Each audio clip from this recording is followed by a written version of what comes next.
Bonjour mes chers élèves. Aujourd'hui, on va voir une activité de langue communication intitulée La subordonnée circonstancielle de cause. Cette leçon a pour objectif reconnaître la subordonnée circonstancielle de cause, exprimer la cause en utilisant différents outils de langue. D'abord par la définition.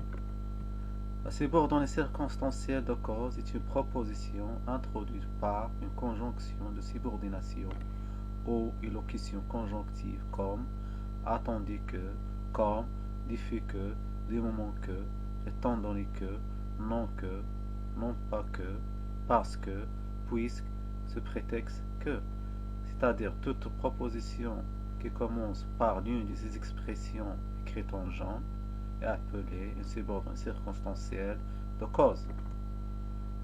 Cette subordonnée indique la raison pour laquelle s'accomplit le fait exprimé dans la principale. Il occupe toujours la fonction de complément circonstanciel de cause du verbe de la principale. Elle répond aux questions pourquoi, pour quelle raison. Observons cet exemple. Ahmed est absent parce qu'il est malade. Ici, on a deux propositions. La première, Ahmed est absent. La deuxième, parce qu'il est malade. La première proposition est appelée proposition principale. La deuxième proposition est appelée proposition subordonnée circonstancielle de cause parce qu'elle commence par le moyen de cause parce que. Donc, la proposition subordonnée circonstancielle de cause exprime la raison pour laquelle Ahmed est absent. On pose la question suivante. Pourquoi Ahmed est-il absent? La réponse, Ahmed est absent parce qu'il est malade. Maintenant, on va voir les modes de la subordonnée circonstancielle de cause. Le tableau suivant met en évidence les expressions qu'on utilise pour chaque mode. Pour le mode indicatif, on emploie les expressions suivantes.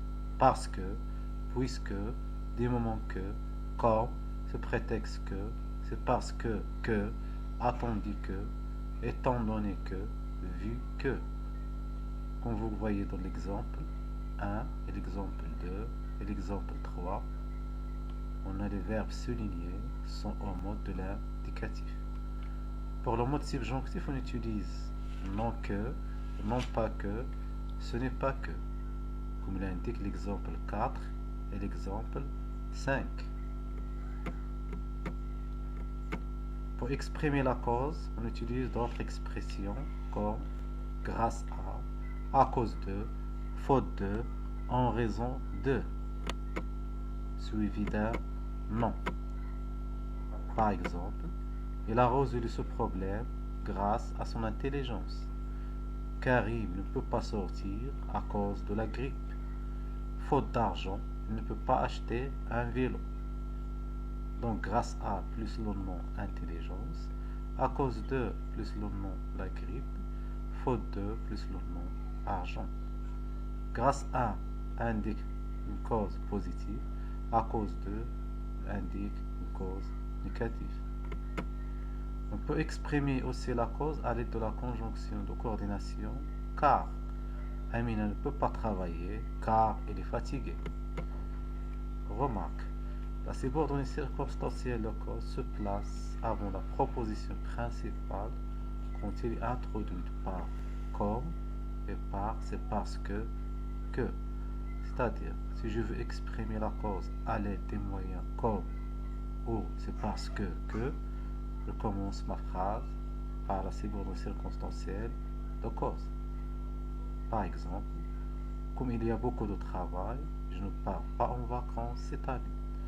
C'est parce que les exercices sont difficiles que les élèves n'arrivent pas à les faire. Maintenant, passons aux exercices d'application. Exercice numéro 1. Souligne les subordonnées circonstancielles de cause et entoure les expressions de cause employées dans les phrases suivantes.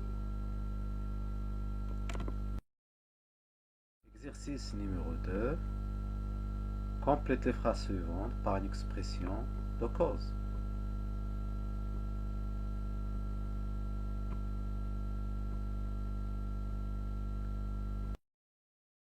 Exercice numéro 3.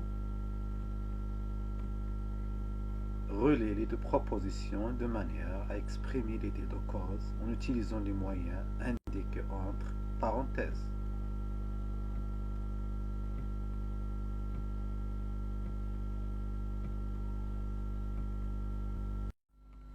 Merci pour votre attention.